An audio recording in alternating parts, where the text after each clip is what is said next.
My Lords, pray be seated. Mr. Speaker, the Queen commands this Honourable House to attend Her Majesty immediately in the House of Peers.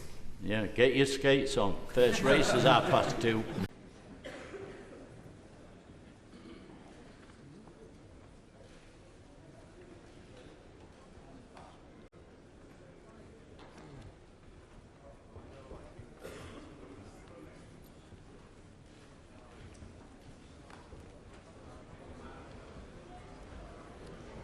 My Lords and members of the House of Commons, my government's priority is to secure the best possible deal as the country leaves the European Union. My ministers are committed to working with Parliament, the devolved administrations, business and others to build the widest possible consensus on the country's future outside the European Union. A bill will be introduced to repeal the European Communities Act and provide certainty for individuals and businesses. This will be complemented by legislation to ensure that the United Kingdom makes a success of Brexit, establishing new national policies on immigration, international sanctions, nuclear safeguards, agriculture and fisheries. Welcome to Broadcasting Scotland. This is our special report on the Queen's speech. On Wednesday, we went down to London to collect the initial impressions from the speech. I'm here with Neil Gray, the SNP MP for Airdrie and Shotts. Neil, can you tell me how appropriate do you feel the Queen's speech was today, given the recent tragedy of the Grenfell Tower? I think, what we saw today was a Queen's speech that was delivered by a government hanging by the thread of Brexit. It was a humble addresses. It was very thin and threadbare, and it gave a passing mention to Grenfell. But of course, this government and its ministers were warned repeatedly about the fire safety measures that weren't in place in Grenfell, and they failed to act. So, they do have a responsibility to bear here, clearly. Given that in mind, how was the atmosphere?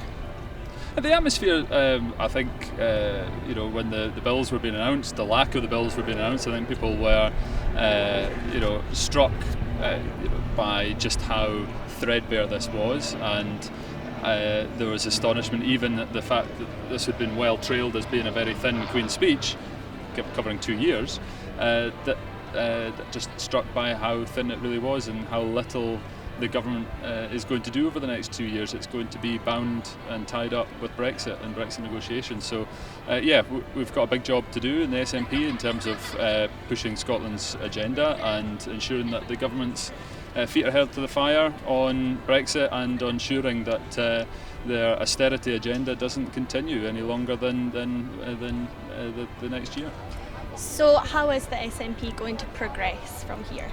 We're going to look to see what comes from the Queen's speech debate. Obviously there's a vote next Thursday on the Queen's speech, so we will be looking very carefully at the motions that come before us, and we'll be working on an issue by issue basis to try to defeat the government as often as possible, and ensuring that Scotland's voice is heard at Westminster, that we'll continue to stand up for Scotland, stand up for our constituents, as we've done in the last 2 years that we've been the effective opposition here at Westminster, and that's where we're going to continue. Was there anything that particularly concerned you when it came to the bills that were being announced? What particularly concerned me about this Queen's speech was there wasn't a reversal of the austerity agenda, and there wasn't action prioritised and detailed in the Queen's speech as to how to deal with people who have been severely impacted by the austerity agenda, who have been driven into poverty, to food banks and 0 hours contracts, and really suffering at the hands of this government's agenda, not just in the last 2 years, but since 2010 when the Tories first came to power, propped up by the Liberal Democrats. So clearly, that was a concern to me that they don't appear to have taken the message from the election, which was a rejection of their austerity agenda and a rejection of their hard Brexit stance. So what does this mean for Brexit? I think what's very clear, the election result shows, and the numbers in Parliament now show that Theresa May does not have a mandate for the hard Brexit that she wished to pursue, and she doesn't have the numbers in Parliament to get that through. She's going to have to revise that. She's going to have to plot a different path, and I think perhaps part of the problem with our negotiations with the DUP is the fact that there are those issues are coming to the fore, and with Europe watching, the Prime Minister still can't negotiate a deal to keep herself in power, never mind a good deal with the EU as the UK tries to leave. So it's a very worrying time, and I think there's a real issue for this government to really listen to what's been said from the electorate and to get back to the day job of running public services. Thank you very much for speaking to me, Neil. I'm here with SNP MP Peter Wishart.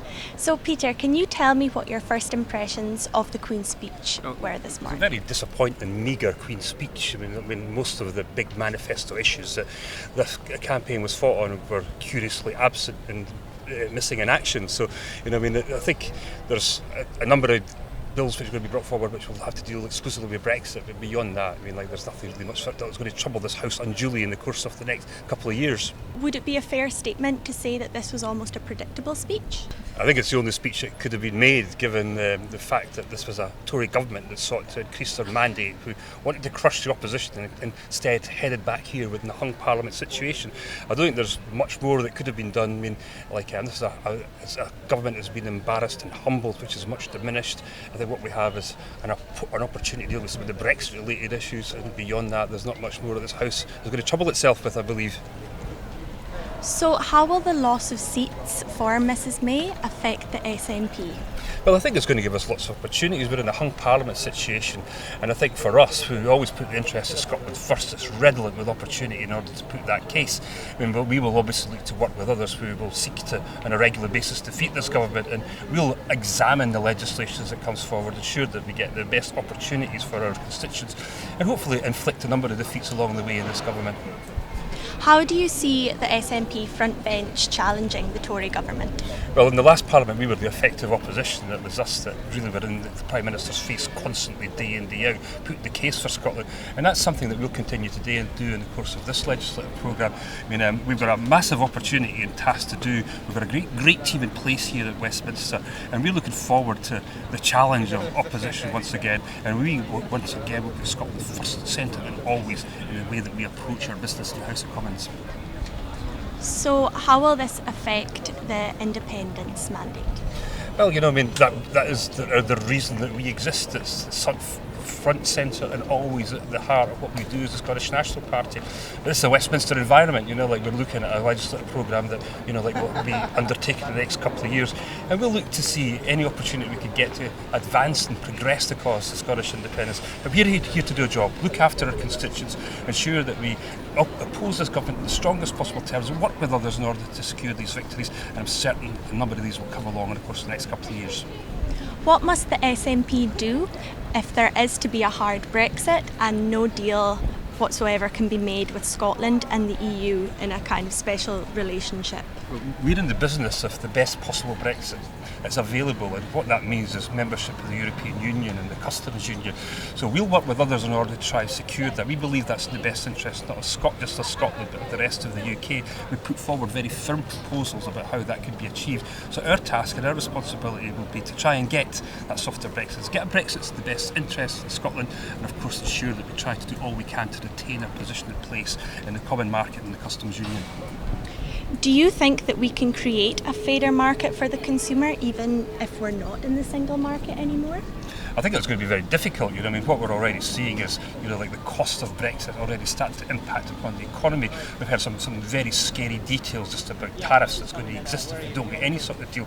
So I think that would be the worst possible prospect, we'd be leaving without any deal whatsoever. So I think it's going to be incumbent upon members of Parliament like me to continue to put the case for the European single market membership, and that's something that we'll work with others in order to try and deliver and secure. And if Brexit means Brexit, how can we create a united kingdom within England, Scotland, Wales and Northern Ireland? Well, you know, it looks like the UK will be coming out of the European Union. That timetable is set to the end of March 1919. The type of Brexit is still to be defined.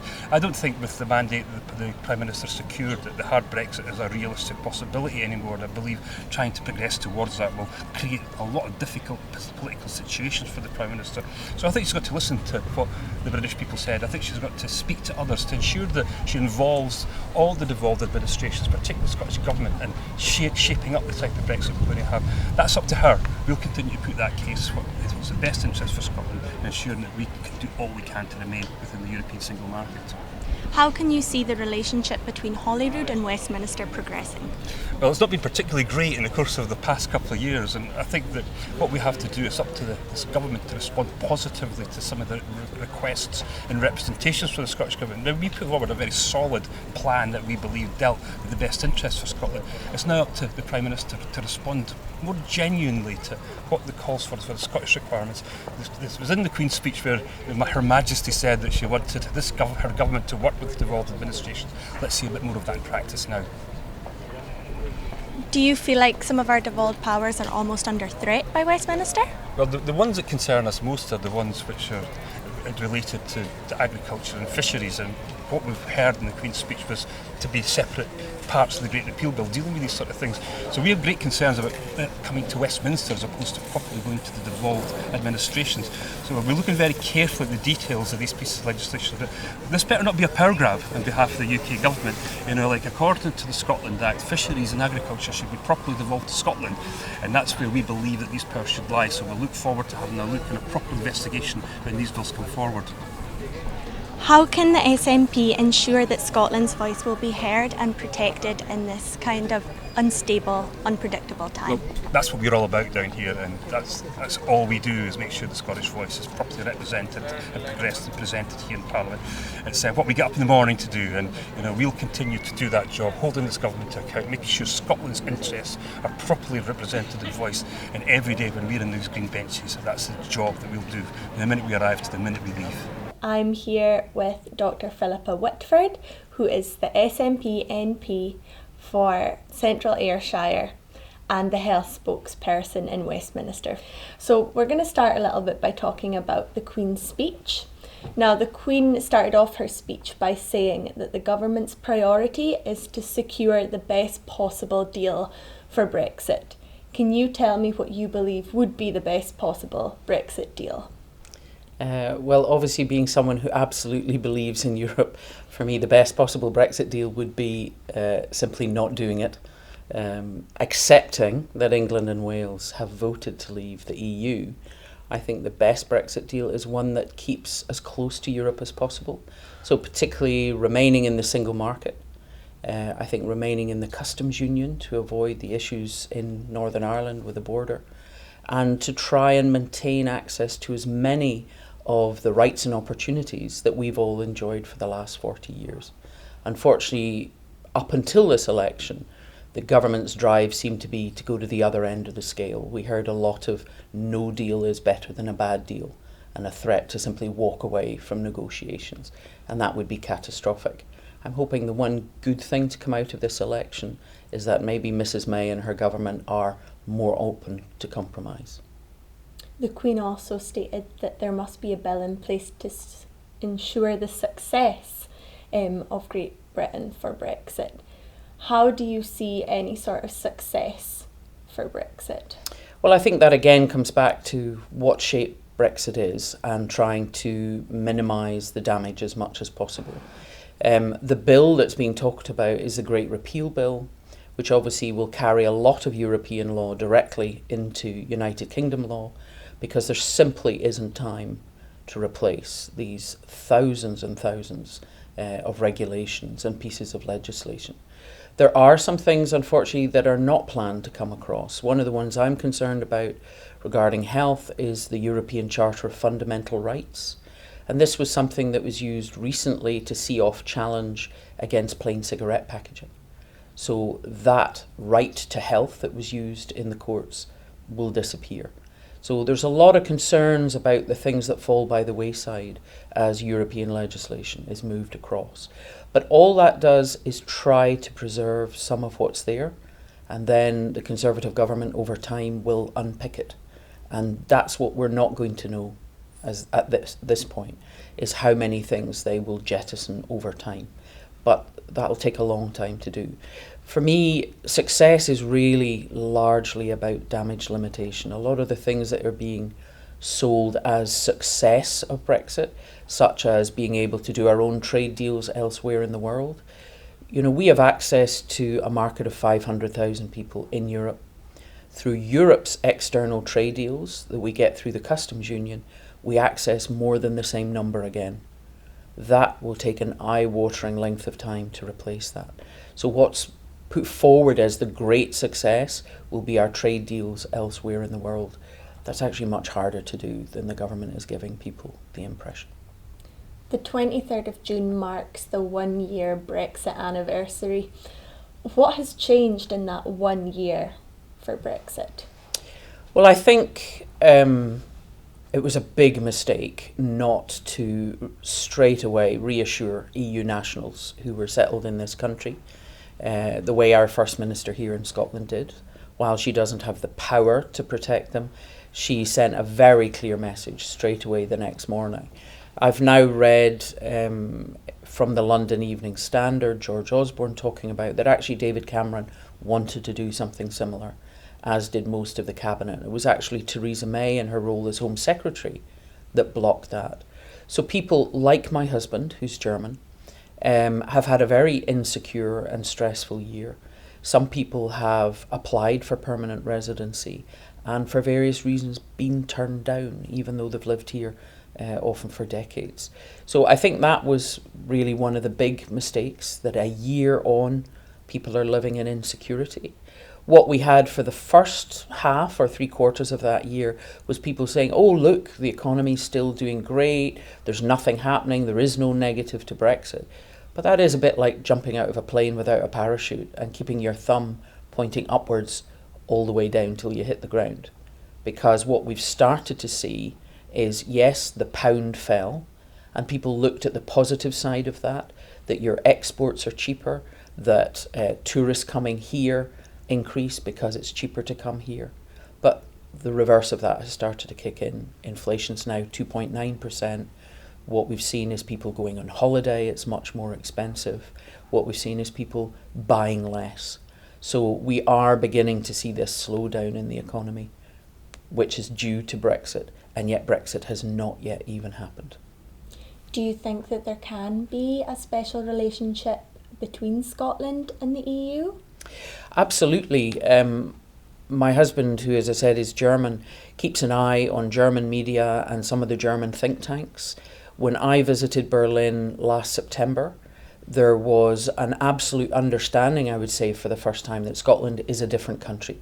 They did not really understand in 2014, when Germany had unified in 1990, why a country would want to separate. But seeing that map of England blue and Scotland yellow was something that was quite an eye-opener. But it was still very clear then that it was, well, this is an internal matter. There's nothing we can do to help. We started to see in the media and papers this March much more of a recognition of the paper that the Scottish Government put forward with the compromise deal, Scotland's Place in Europe, which would see Scotland remain in the UK, do whatever the UK decision was regarding the customs union, so in or out, to maintain easy exports within the United Kingdom, but remaining in the single market like Norway, like the EEA countries.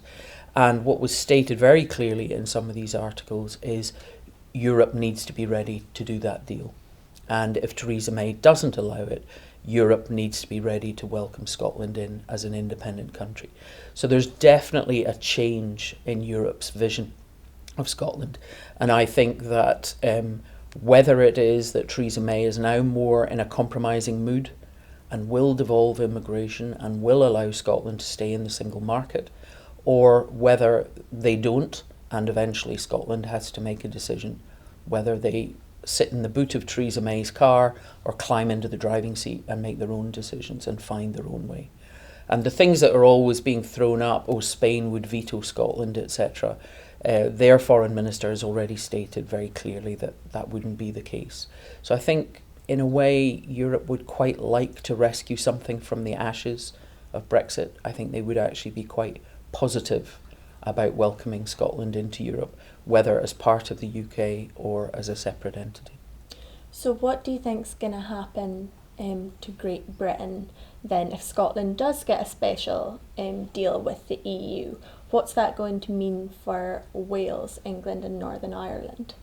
Well, obviously Northern Ireland also voted to remain, and it might well be that if Scotland was given that special deal, that something similar might be offered to Northern Ireland.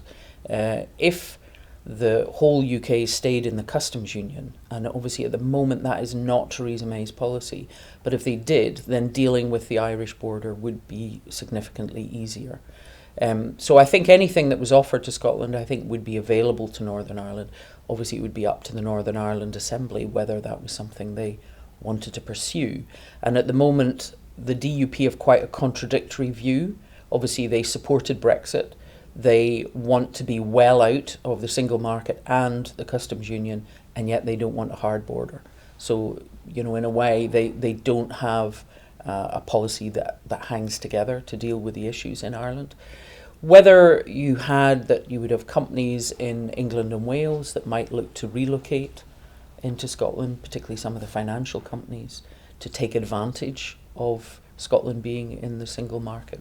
I think that kind of thing might well happen. The first step is whether the government actually will consider a differential deal, and at the moment they've simply ruled it out. What do you see in Westminster's future then regarding Mrs May's loss of majority and therefore loss of confidence in the Brexit vote? Well, at the moment the rhetoric remains exactly the same. She hasn't softened how she's speaking, but I think there must be within her ranks a note of reality that she cannot simply bulldoze through the House of Commons any old thing. And so we've seen a lot of her manifesto pledges disappearing from the Queen's speech. And as I say, I think the hopeful thing in this is that to get legislation, to get Brexit through the House of Commons, she will actually have to come back a bit more to the middle ground of looking after EU citizens, preserving the benefits we've had from Europe, rather than heading out into this drastic World Trade Organization version of Brexit that she was speaking about so much in the past. Another thing in the Queen's speech was making progress in the gender pay gap and also inequality and discrimination. Now, do you think that's possible given the Tory agenda right now? Well, I think obviously we still have aspects of discrimination, whether they are overt and therefore already against the equality legislation, or whether they are institutional or intrinsic. But one of the biggest inequalities we have is simply in wealth. And, we've seen clearly illustrated by the appalling Grenfell Tower disaster, this difference between the lives of the poorer and the lives of the wealthy. And I think in London is somewhere where you see that brought into real contrast. And we see it right through life. So from a child's earliest years right through, they have a mark on them in how they will do educationally, their physical development, their mental development, their life chances are all held back by poverty. And we're seeing that increasing. The number of children growing up in poverty has just touched 4 million. It's expected, with all the welfare cuts, to reach 5 million by 2020. That's the equivalent nearly of the population of Scotland growing up as children in poverty. And we know that that results in basically a 20-year difference in life expectancy. That is probably one of the biggest single injustices. And of course, austerity is just feeding that after the crash, the money has come from the poorest, while the top 1% have actually got richer and richer over the last 10 years since the start of the credit crunch. And how do you see the SNP challenging that? Well, I think while we can't outvote MPs in Westminster, we have been the only party absolutely consistently against welfare cuts and austerity. Even Labour have voted for the benefit cap, abstained on other aspects of welfare cuts and changes. And it's been the SNP that have actually raised these, challenged them and debated against them. And obviously that's one of the issues around Scotland's future, is that's all we get to do. All we can have is a voice in the House of Commons. We can't vote through or vote down legislation in a normal parliament. Now, our votes are going to count an awful lot more in this hung parliament, and therefore there may be some occasions where how we vote will actually make a difference in the success or failure. I think where that'll be a change is the government will only go for things that they think they can carry through with the support of the DUP. So I think they're going to be a lot more careful about what they put out for legislation. It was also mentioned in the Queen's speech that there will be a legislation put in place to protect victims of domestic abuse. Now, do you think this is almost a hypocritical statement, given the two-child tax credit and the consequent rape clause that was implemented in April, and it's also just been deemed unlawful in court? Well, I think that we had a debate which occurs every so often, which is the women's budget, and it looks at government budget changes, welfare changes, and how they affect women.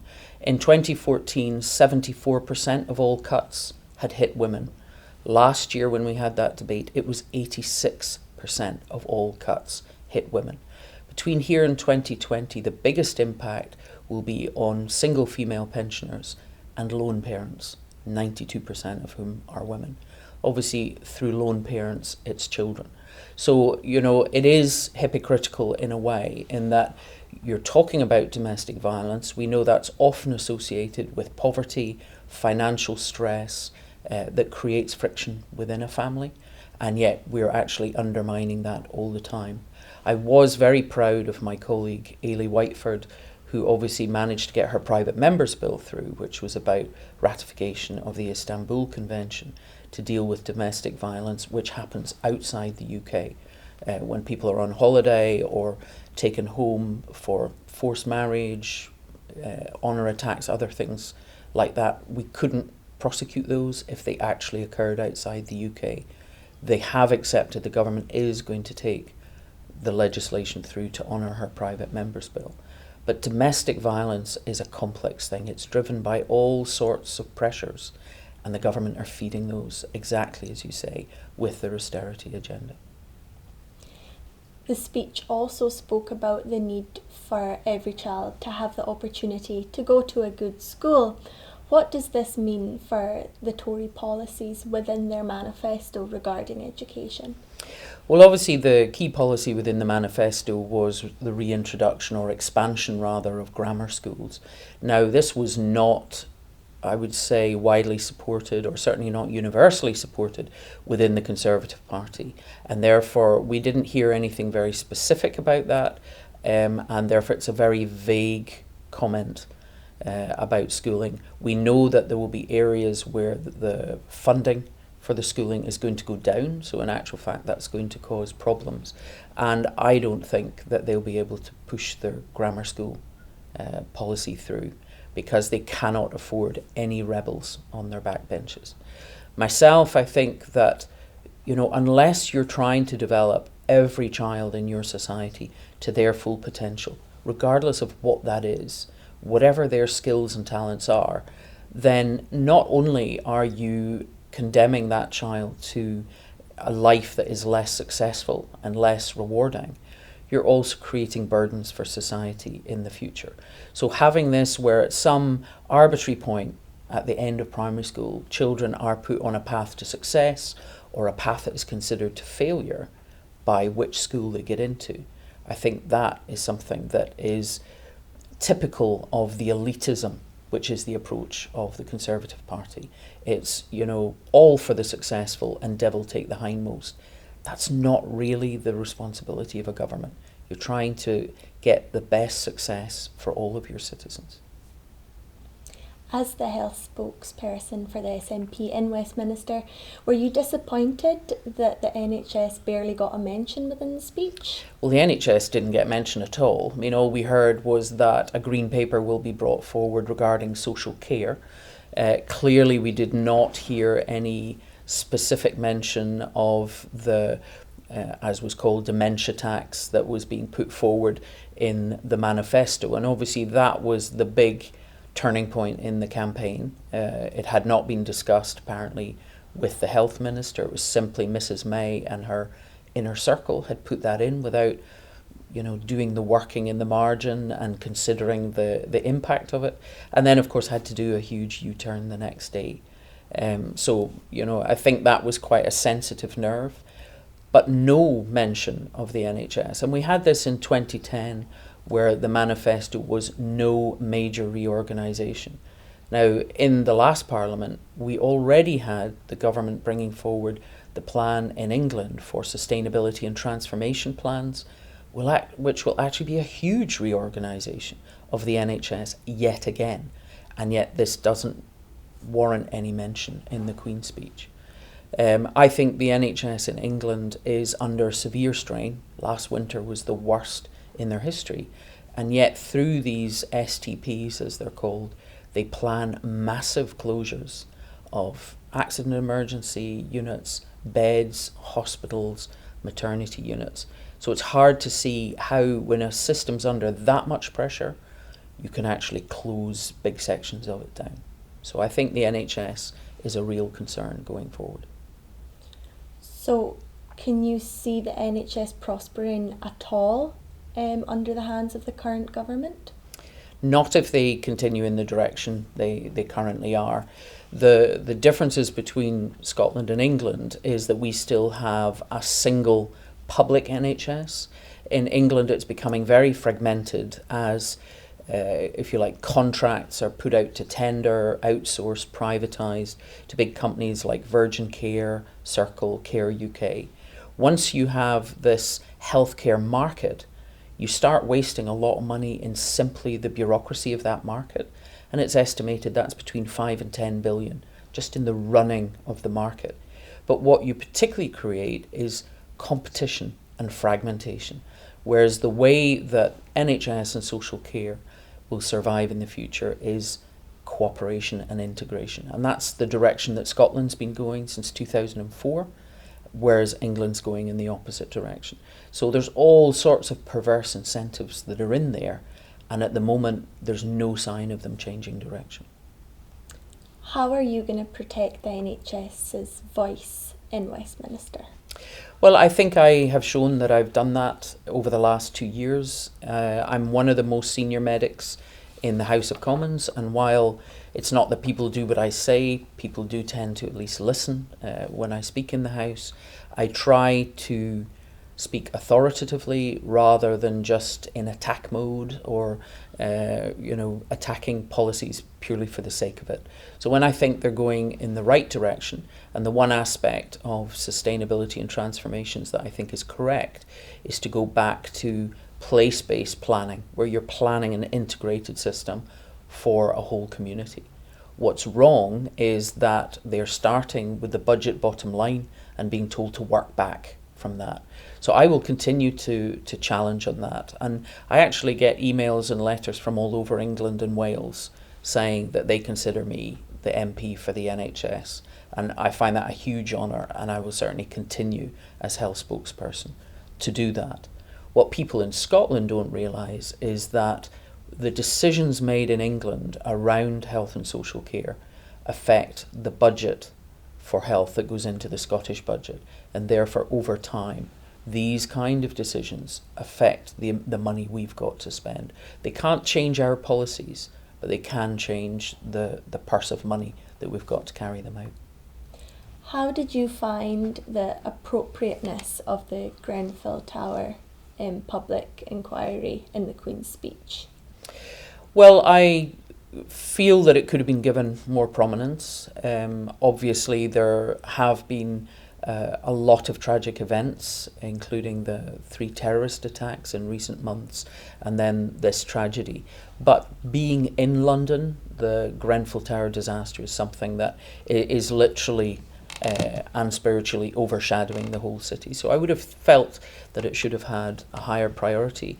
And I feel that the recognition that this is something that is a result of the UK's widening inequality is something that could have been more specifically recognised in the Queen's speech. We obviously had a debate on the Prime Minister's statement on Grenfell this week, and there were a lot of aspects aired through that. But what we see is still this underlying issue of the rich and poor having wider and wider differences in their lives. And that is literally what contributed. It's you take the cheapest tender, you don't care about quality, and there's a relatively low priority given to these people's lives. I feel that something more supportive could have been said in the Queen's speech. The Queen did say that appropriate lessons will be learned. What do you think these appropriate lessons are? Well, I think that these lessons could have been learnt before now. The Lacanal fire and the report from that, which came out in 2013, while it did not say, this must be made law, it did say that there should be a plan to encourage the use of sprinklers, that it did blame some of the materials that had been used, that it suggested that building regulations and fire regulations should be looked at. I think perhaps it should have been that it was called for stronger language being used to really call on the government to make changes. But a government shouldn't be held just by words. They should have recognised that something needed to be done. What we see is that we have these disasters over and over, and often the lessons simply aren't learned. I think Grenfell will lead to changes because that image, which is beyond anything you've seen out with a movie, I think will be seared in the minds of everyone who saw it. So I think it will result in changes, but I find it tragic that at least 79 people had to die and others be injured before we reach the point of a government getting serious about building and fire regulations. The problem is the principle of the Conservative government is regulations are bad. They talk about them as red tape. They talk about them as bureaucracy. For normal people, regulations are protection. And the problem is we have people here who were not protected by their government. So do you think it's fair to say that the Grenfell Tower was a victim of poor supervision, inspection and building control regulations? I think absolutely. There's been this mindset of you put out to tender, you take the lowest bidder, no matter what the weaknesses are within that bid. So we had a 24-floor tower that was being refurbished, and yet that opportunity not being used to install sprinklers. And if you saw the fire on the news, you realise that even with their highest towers, the fire brigade could not even reach halfway up that tower with hoses. So something like that, you cannot put a fire out higher than that unless you have an internal system. And then we see that cladding was used where the inner sandwich was actually combustible. To me, that seems beyond common sense that something like that was allowed. So we have that in the physical environment of the tower, you're just doing things on the cheap. We've had local government which has been cut to the bone, and therefore things like fire inspections, fire safety reviews will also have been cut back. And that's clear that there's been about a 25% drop-off in fire inspections in these areas. And the problem then is that you're not having strict enough regulations on materials. And that's something that's different in Scotland, where we've tried to learn from previous disasters, and it's certainly been reported so far that none of the council house, local authority or housing association tower blocks in Scotland have this aluminium composite panels that have been used, whereas it looks like there's about 600 at least in England and Wales that are going to have to be dealt with. And how are they going to be dealt with? Well, if you look at Camden, they're already stripping it off. There's nothing you can do to that panelling to actually make it safer. And there is some reports coming out that as well as the sandwich panel, there is actually an insulation component as well, which also does not appear to be non-combustible. And to me, that it just seems common sense that you would not put something that flammable on the outside of a tower block.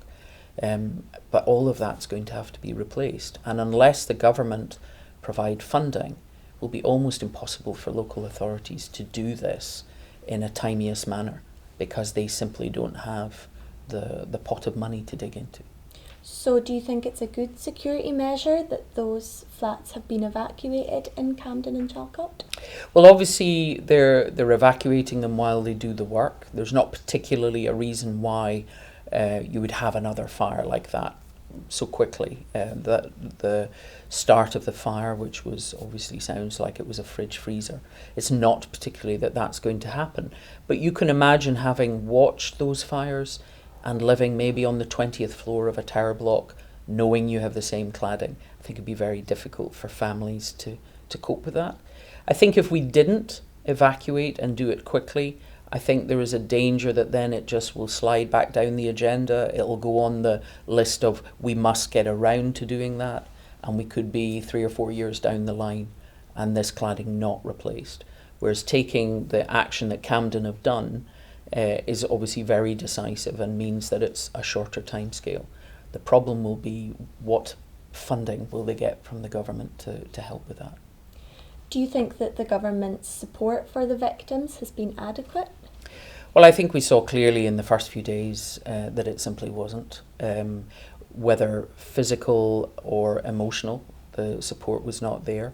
Obviously, that was also something that showed Theresa May up in a very poor light, her inability to simply interact with people.